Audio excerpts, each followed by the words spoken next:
Okay, in this video I'm going to be looking at the IELTS listening exam in general. So I'm going to be talking about the way it's structured, how long it takes, who it's for, and I'm also going to be looking at things that you can avoid, errors that you can avoid making in the exam, things that have nothing to do with your level of English or your ability to speak English, but things that you might forget to do or you might get confused about. So that's what we're going to be focusing on in this video.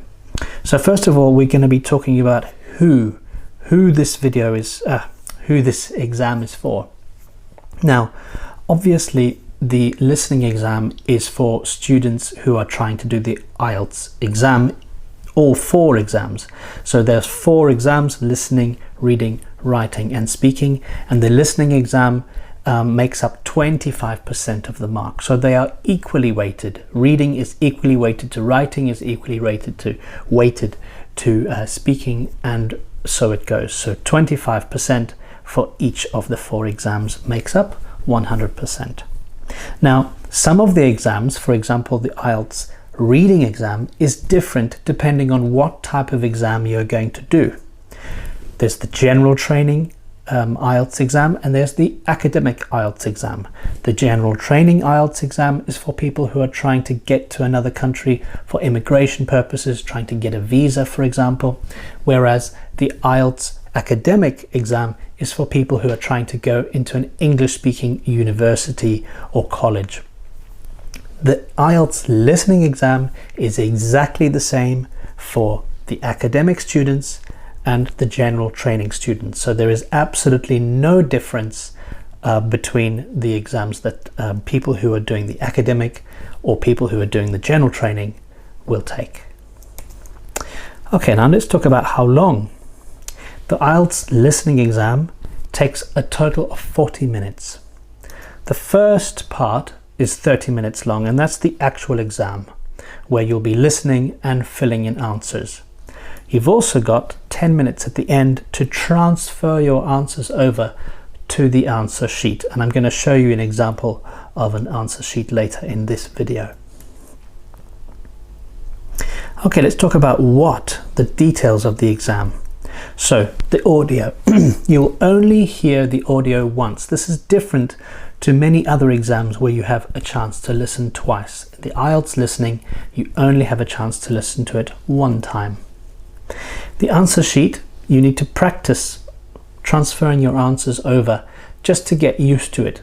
The last thing you want to do is forget to do that, and in the last 5 minutes or even 1 minute, notice that other people are doing something with this orange colored paper and you think, oh my goodness, I forgot to transfer my answers over. So make it a habit for yourself. Keep it in your mind that you need to do this in the exam. And then writing your answers down, you have to use a pencil. You are not allowed to use a pen, or you're not allowed to bring in highlighters or anything else. They will only give you a pencil. This is different for the writing exam, when you're allowed to use a pen if you want, or a pencil. The reading and the listening exams, however, you must only use a pencil, and you can bring in an eraser with you. An eraser is something like a piece of rubber that you can use to remove what you've written in pencil. Now here's an example of an IELTS answer sheet. You'll see here that it says reading at the top, but the listening and the reading answer sheet is exactly the same, except for this orange bar at the top. It will say listening for the IELTS listening answer sheet, obviously. But you'll see here at the top, that's where you write your name in capital letters, like that, and your candidate number, which you will get when you register as an IELTS candidate. Then it will ask you to put in your 3-digit language code. Now remember, this is checked by a computer, and that is why you have to fill in with pencil. For example, if your language code is 503, then you need to fill in a little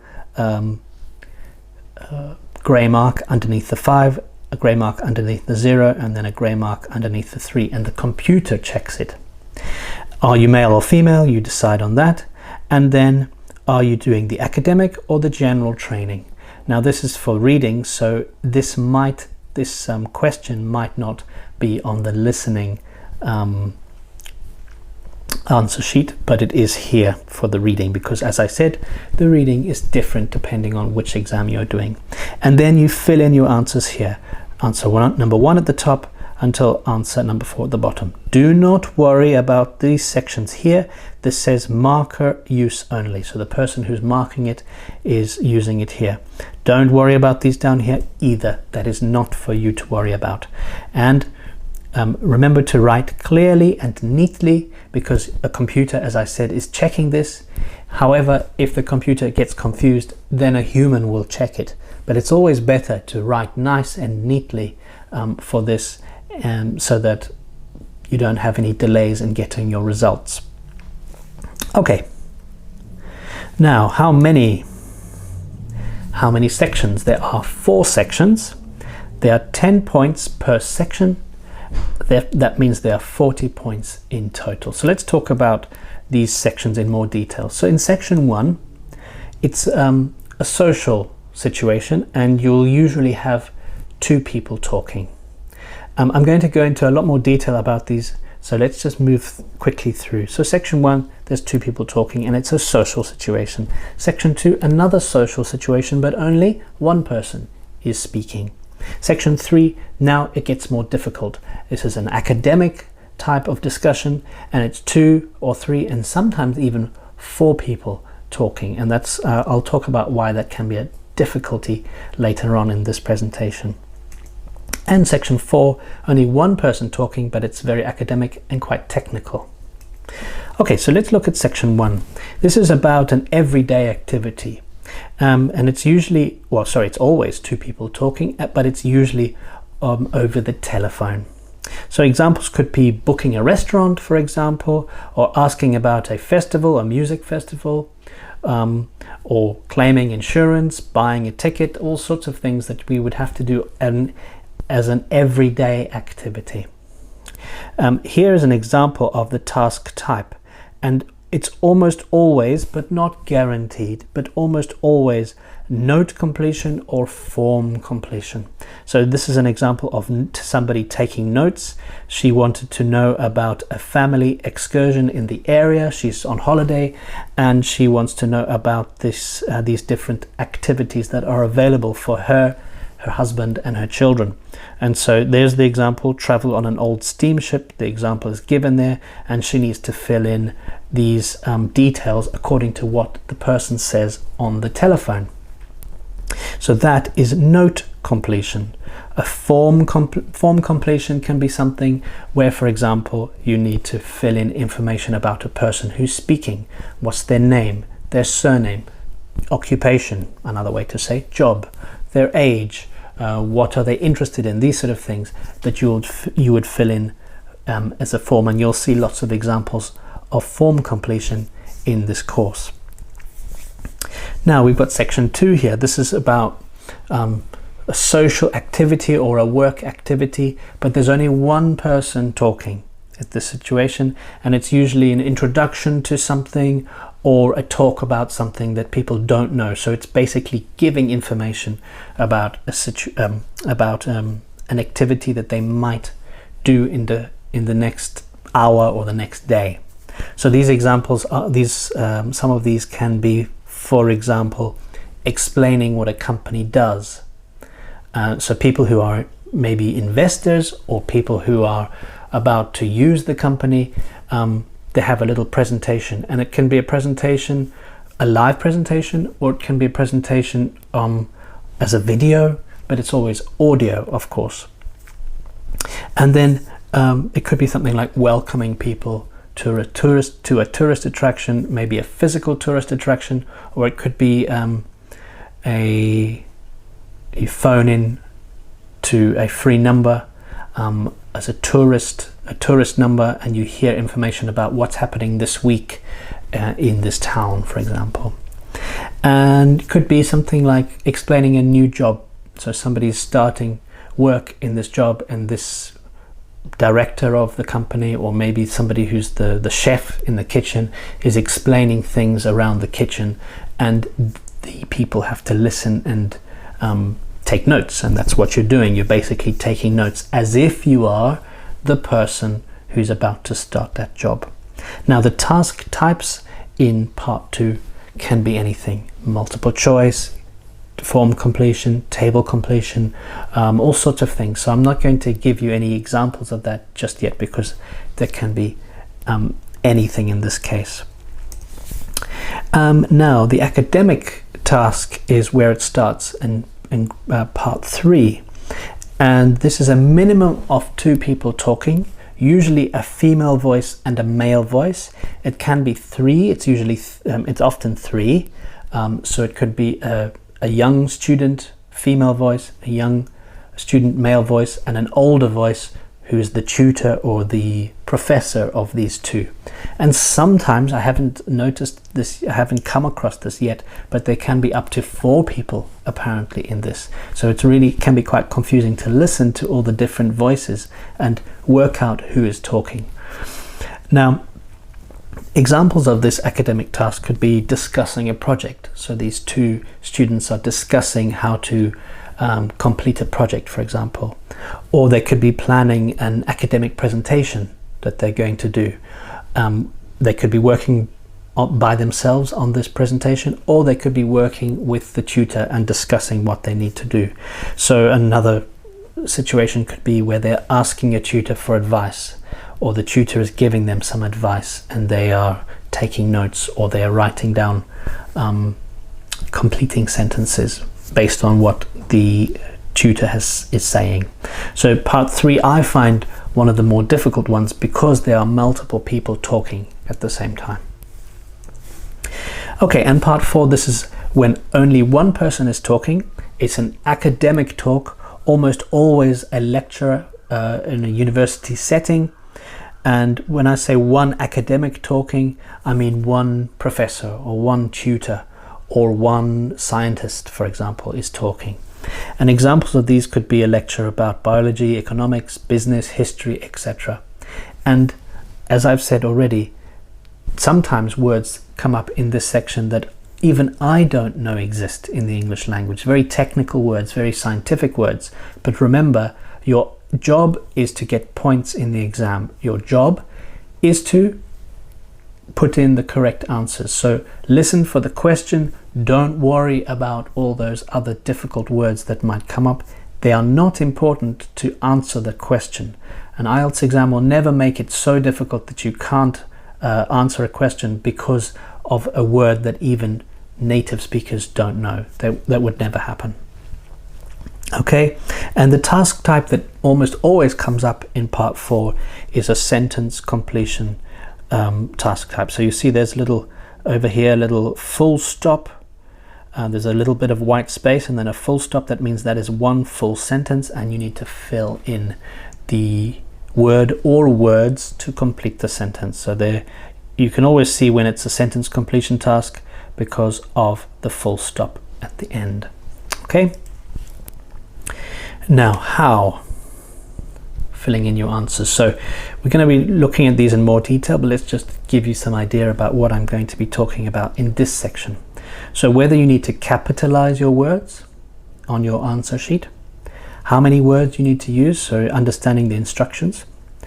Do we need to include grammar words? This is going to be in relation to what I just showed you, that tiny full stop, the gap between the dots and a full stop. This is where this comes in. And then, is spelling important? Okay, so should I capitalize? Well, it depends. You are allowed in the writing, you're not allowed to do this, but in the reading, in the listening, you are allowed to capitalize everything. And in fact, I would recommend this because it's clearer to read. So that is what I would recommend you do when you transfer your answers over to your answer sheet. Use capital letters everywhere. You are, of course, allowed to do it like this, but then you need to be aware that you need to capitalize the Mr. and Stevens if it's a name. Okay, that's why I recommend, just for the to be on the safe side, do everything in capitals, and also it'll be clearer for the computer to read. Okay, how many words should I write? Some students get very confused about this instruction. For example, no more than 2 words and or a number. Okay, so all of these are correct because you've got a single number and you've got 2 words, fresh crabs, or fresh crabs, because it says or a number, so this would be acceptable. Or just 1 word, crabs, because it says no more than 2 words, so 1 word is enough. And you've got the word here or here, so I can put in 12. 12 is the answer because it's a number. Okay, these ones are not correct because fresh Atlantic crabs, 3 words. It says no more than 2. More than 12 crabs, again we've got 3 words here plus a number that violates the 2. 12 fresh crabs, no, because it asks for a number. Now I know this is pedantic, maybe unfair, but when it asks for a number, just put in the digits. Don't spell out the word 12. And then the last one here, 12 to 20 crabs. Of course, there's 2 numbers here, 12 and 20, so that's incorrect. And please remember that even tiny words like a are counted as a word. So for example, if the answer was a signature, that's acceptable because it's 2 words. Okay. Now, this relates to the question about full sentences. Are articles, prepositions, etc. important? Well, it depends. Is it a note or a table or form? If yes, then you don't need to worry about the articles. Articles are the and a.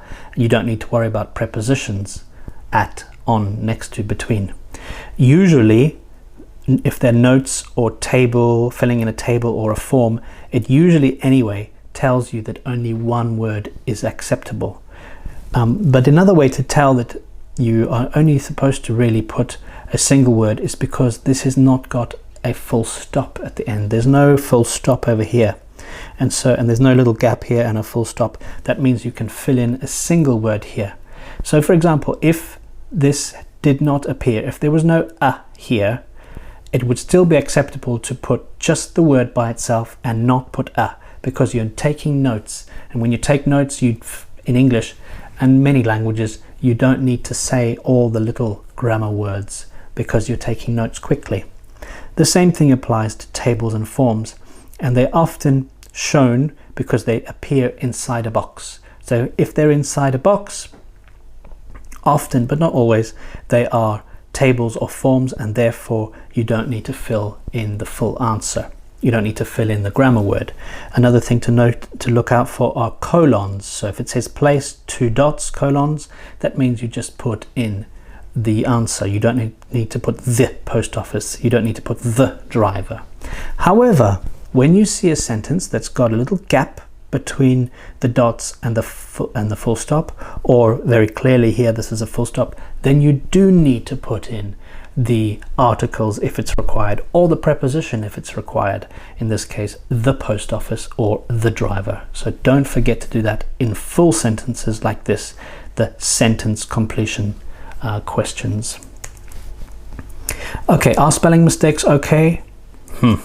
No, I think we know that already, because the grammar and the vocabulary is not tested in any separate exam in the IELTS. They are tested within the reading, within the writing, within the listening, and within the speaking. So you have to spell it right. Even if you've got a tiny little mistake, it will give you 0 points. And I'll give you an example over here. If it says sugar-free alternatives, that little hyphen, that's a little dash between the 2 words, is counted as a spelling mistake if you forget to put the little dash over there. And I've got a whole video in the course about when to use dashes between words. In this case, I'll give you a quick reason, because this is the noun here, alternatives. You can see it's a noun because there's an S, and these are functioning as as a single adjective. So if it's a single adjective made up of 2 words, then I need to put a hyphen between it, and I'm going to explain that in a video in another video later on in the course. Okay, then there's the which. Quick question. This is a silly mistake that some students do make, and it's very frustrating to know that you've lost points simply because of this. So if the question looks like this, it's a multiple choice question. Kevin should verify the results of the experiment with the correct answer is partner, and somebody writes down the word partner when in fact you need to write down just the letter B. So even though you wrote down partner, and it's of course fixed, it is of course related to the letter B, as I said, this is marked by a computer, and if the computer notices that any tiny mistake like this, and it's not flagged up as a, how can I say this, as an inability to read your handwriting, a human is not going to notice it. And even if a human marker sees you've written partner, you didn't follow the instructions. The instructions clearly say write down A, B, or C, and if you write down partner, it's wrong. Unfair, but that's the way it is. Okay, and the last thing is the different question types, and there's let me just see here, 1, 2, 3, 4, 5, 6, 7, 8, 9, 10 different question types, and I'm going to be doing a video on each question type in this course, so you'll be able to see how best to answer each question type. Okay, so I hope that was useful for you, and feel free to ask me any questions either on the Reddit page for this section, or in the Q&A below. And just remember that the link to this presentation is available in the resources section if you are one of those students. I know that some of my students are teachers themselves, and they're doing this course just to brush up their ability to teach IELTS. So students who are teachers and want to use this presentation, it's available as a link in the resources section. Okay, thank you very much.